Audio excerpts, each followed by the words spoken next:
Moshe Idel, autor de la Introducción histórica a Puertas de Luz en inglés, refiriéndose a la Cábala de Castilla, afirma: Rabí Yosef Hicatilla fue una parte integral de este grupo dinámico y publicó algunos de los escritos más influyentes. Es más, según los descubrimientos más recientes de Yehudá Lieves, los escritos posteriores de Hicatilla no solo ayudaron al entendimiento del Libro del Esplendor, sino que también tuvieron influencia sobre las discusiones zoárdicas.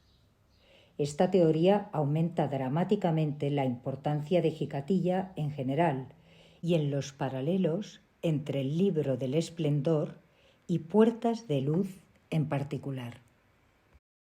De hecho, las similitudes y aun las diferencias entre Chiquitilla y Moisés de León no dejan de transparentar un origen doctrinal común en cuanto a las formas religiosas judías, especialmente en lo que atañe al árbol de la vida sefirótico, y que éste admite diferentes perspectivas en la visión de los distintos estudios, igualmente válidas, pues finalmente se conjugan en lo esencial, lo cual sucede asimismo con las diversas tradiciones metafísicas entre sí. Por su parte, Charles Mopsic ha traducido y anotado El secreto de la unión de David y Betsabé, antes citado, que fue publicado junto con otros en una miscelánea cabalística de Ferrara en 1556, aunque el manuscrito que maneja el autor está en la Biblioteca Nacional de París. El texto se divide en dos partes claras. En la primera se habla de la organización del cosmos, basada en el árbol sefirótico. La segunda trata de la androginia divina, impresa en la creación, permanentemente dual y dividida en la manifestación por opuestos que se atraen para complementarse, tal el hombre y la mujer, que tratan de unirse para reconstruir el andrógino primigenio. En esta parte de su estudio, Mopsic rechaza curiosamente una influencia neoplatónica y, sin embargo, destaca al Corpus Hermeticum como posible inspiración de Chiquitilla, aunque sostiene que el andrógino ha estado presente siempre en la tradición hebrea. Este es el texto del Corpus Hermeticum que señala: Cuando se hubo cumplido el periodo, fue disuelta, por voluntad de Dios, la ligazón de todos los seres. Puesto que eran andróginos, fueron separados, a la vez que el hombre, y se convirtieron por turno, unos en varones, otros en hembras. Pero pone su énfasis sobre la segunda parte, que en verdad es el tema central de este breve opúsculo, aunque no deja de lado la parte cosmogónica. Y en este sentido es fundamental, pues el texto trata de la androginia divina, el papel de lo femenino y lo masculino, el amor, etc. Este mismo autor ha tratado el tema en distintas publicaciones como Le sexe des âmes, Kabbal et Kabbalistes et le grand texte de la Kabbale. y en ella señala más de una vez a la dualidad en el seno de la Deidad Suprema, es decir, en Keter, lo cual es propiamente cabalístico en verdad, pero reñido con la propia tradición religiosa monoteísta, como ya lo hemos señalado más atrás. Y esto en sí ha levantado siempre sospechas entre el rabinato y, por tanto, persecuciones en los más diversos ámbitos. La androginia, fundamentalmente, es unidad, aunque en ella late de modo implícito la dualidad, asunto que es una imposibilidad lógica para En Sof, que no tiene ninguna determinación. Así ésta se llame número, ser, afirmación, verbo o luz, y menos aún sexo. Por este motivo, Isaac el ciego ponía a En Sof fuera del árbol sefirótico, lo que no fue así para los grupos de Sefarad, que lo colocaron en la parte más elevada de Keter. Esta discusión subsiste entre los cabalistas actuales. Siguiendo con nuestro discurso, publicamos aquí fragmentos de ese tratado traducido al castellano del francés y hebreo por Miriam Eisenfeld. Sabe que quien conoce el secreto de los niveles superiores y de la emanación de la Sefirot, según el secreto de la tierra y el cielo, y del cielo y la tierra, conocerá el secreto del vínculo de toda la Sefirot y el secreto de todas las creaciones del universo, cómo unas reciben de las otras. Todas reciben la potencia emanativa, Koach Asilut, alimentación, Parnasa, subsistencia, Kiyum, y vitalidad, Hayim, de parte del nombre, bendito sea. Aquel que conozca esta vía sabrá cuán grande es la potencia del hombre, bien cuando cumple los 613 mandamientos, reparando así los canales de todo derramante y recipiente, bien dañando los canales e interrumpiendo los influjos. Sabe que a veces el hombre cumple un mandamiento y repara todos los canales, desde las primeras emanaciones hasta el final de todos los recipientes. Y ese es llamado justo fundamento del mundo. Proverbios 10:25. Como Moisés nuestro maestro, que la paz esté con él, del que se dijo, con él hizo la justicia de Yod-He-Bau-He y sus decretos en favor de Israel. Deuteronomio 33:21. O bien, el que se entrega a la Torá sin descanso, repara todos los canales y acerca la paz a la realeza. Y si se puede decir, es como si él mismo hiciera el nombre, Hashem, bendito sea. Sabe y cree que en el comienzo de la creación del hombre, a partir de la gota de esperma, aquel cuenta con 3 asociados, su padre, su madre y el santo bendito sea. Su padre y su madre para realizar la forma del cuerpo y el santo bendito sea para realizar la forma del alma. Cuando un ser de sexo masculino es creado, forzosamente su cónyuge de sexo femenino es creado simultáneamente, porque en el mundo superior nunca se fabrica una media forma, sino solo una forma entera.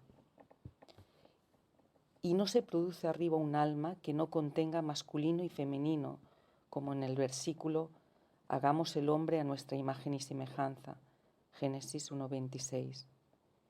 Y fue escrito, masculino y femenino fueron creados el día que los creó, por supuesto. Ese es el secreto del versículo.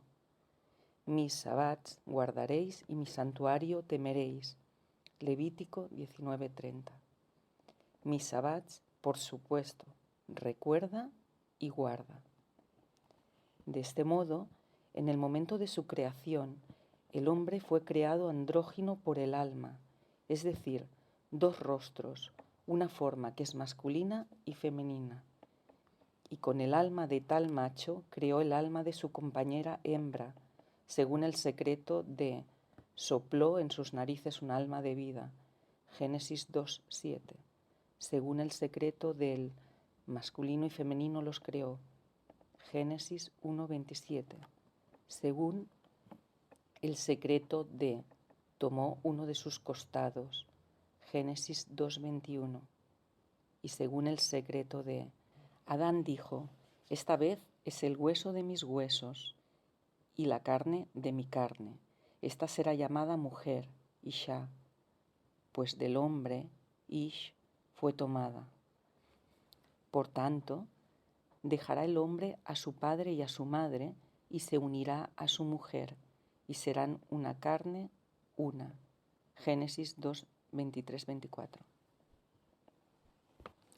Al hilo de estas consideraciones, recuperamos de nuevo el texto Carta Santa sobre la relación entre marido y mujer, que como ya apuntamos en el anterior apartado y según estudios actuales, parece que pudiera deberse a la pluma de Chiquitilla y no a la de Nachmanides. En este breve pero importante tratado se aborda también el tema de la androginia divina impresa en la entraña más profunda del microcosmos y por analogía en el macrocosmos, por lo que el ser humano reproduce en el mundo de abajo la polarización arquetípica del mundo de arriba.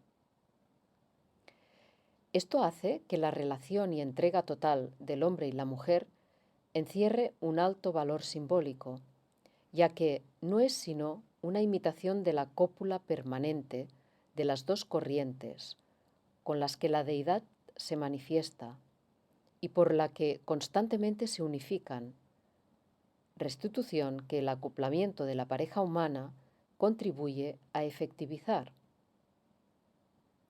La unión carnal tiene entonces, para el que la vive con una gran apertura de la conciencia, una repercusión más allá del ámbito físico y de la psique inferior, incidiendo en las esferas universales más sublimes y aún en la de la primera conjunción, a saber, la de la inteligencia y la sabiduría en el mismo seno de la unidad.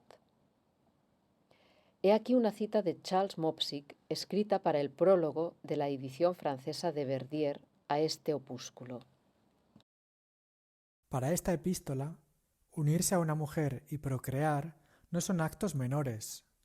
Son las gestas primeras y fundadoras de la fábrica de lo humano. O para retomar una vez más los términos de los cabalistas, estos actos reproducen y amplían aquí abajo el cuerpo místico de Dios, el Chiur Comá, dándole la posibilidad de perpetuarse en el tiempo, de edad en edad. Acoplarse y procrear son actos percibidos como prácticas cultuales, como servicios religiosos ofrecidos a Dios. Pero gracias a la concepción antropomórfica que han elaborado los cabalistas y de la que han hecho un sistema de pensamiento coherente y complejo, estas prácticas, incluso si están integradas en el culto, no pierden en nada su carácter íntimo y personal. A partir de ello, en lugar de abandonar toda dimensión amorosa y sensual, se ha investido el culto religioso de una sexualización del mundo divino, pues el hombre, como imagen o reflejo de la plenitud divina, es al mismo tiempo macho y hembra, polos unidos en lo alto, pero separados aquí abajo. Unidad que solamente la pareja humana restituye. Una vez casados, el hombre y la mujer se conjugan con el fin de formar una unidad que es, a la vez, la reconstitución de la unidad de la plenitud divina y un individuo singular. Engendrar un cuerpo y permitir la venida de un alma debe ser visto como un acto de total compromiso con la historia de la salvación, pues es hacer obra litúrgica en favor del Mesías. La vida corporal y la vida espiritual deben estar muy estrechamente asociadas, hasta entrelazarse de forma indisociable para reproducir lo humano. Esto es, según los términos de la carta, una forma que reconstituye aquella de la cual el infinito se reviste para manifestarse progresivamente a través del conjunto de los mundos.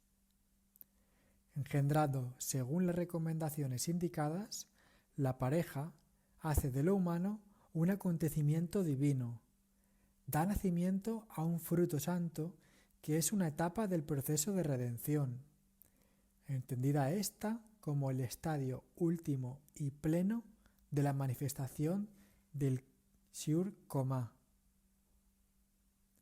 El acoplamiento y el engendramiento ocupan un lugar y una función eminentes en la buena marcha del proceso teogónico y cosmogónico orientado hacia la salvación. Salvación de la divinidad que alcanza así su expresión en plenitud y salvación de lo humano que cumple su misión y deviene práctica y visiblemente lo que es. El rey de las realidades de lo de arriba y de lo de abajo, según los términos de la carta a propósito de Salomón, que ocupa por fin su verdadero lugar sobre el trono de Dios. Ciertamente, un Dios que se deja destronar así, que crea igualmente al hombre con este fin, y que no es plenamente él mismo si el hombre no es plenamente él mismo. Ya no es de ninguna manera el Dios de la teología clásica. Por lo que la relación sexual, su esencia, el tiempo idóneo del acoplamiento, los alimentos que la benefician y las maneras propiciatorias denotan un fin teúrgico, un acto poderoso por el que el ser humano se deifica o cosmogoniza al mismo tiempo que la divinidad efectiviza su plenitud. Y todo en una unidad indisoluble e indestructible. Al respecto, Mopsic añade: Para el autor de la carta, sus recomendaciones no pertenecen ni al dominio del ars sexualis ni al de la piedad religiosa aplicada a la relación sexual.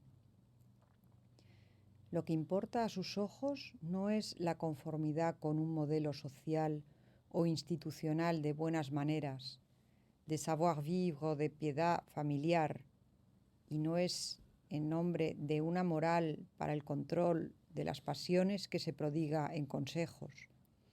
Su fin es animar a los lectores a conocer en la relación sexual un lugar eminente en el ámbito de los actos teúrgicos fundamentales, y a ver en ella y hacer de ella aquello por medio de lo cual la estructura formal del mundo de la Sefirot es imitada, reproducida aquí abajo, de manera que un alma divina sea atraída a un cuerpo, que la divinidad acceda a un grado de expresión y expansión suplementario y que haciéndolo el tiempo de la redención se acerque. Para terminar diciendo: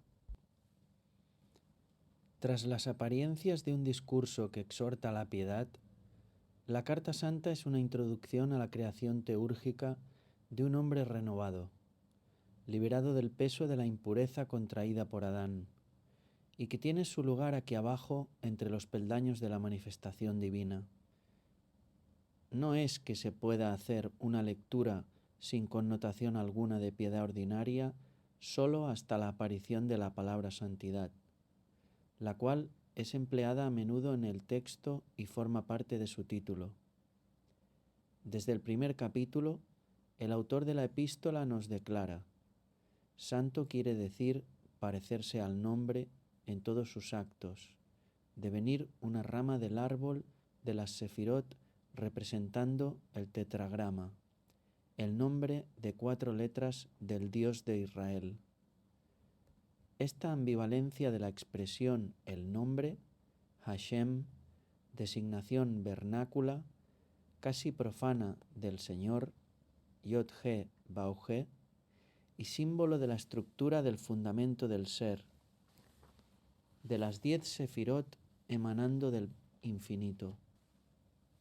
Es sin duda utilizada para permitir una doble lectura, una lectura piadosa para un público popular y una lectura iluminada para los iniciados capaces de acceder a las nociones sutiles de la doctrina teosófica y de comprender las significaciones precisas y metafísicas de los términos corrientes y con frecuencia demasiado vagos de la religión tradicional.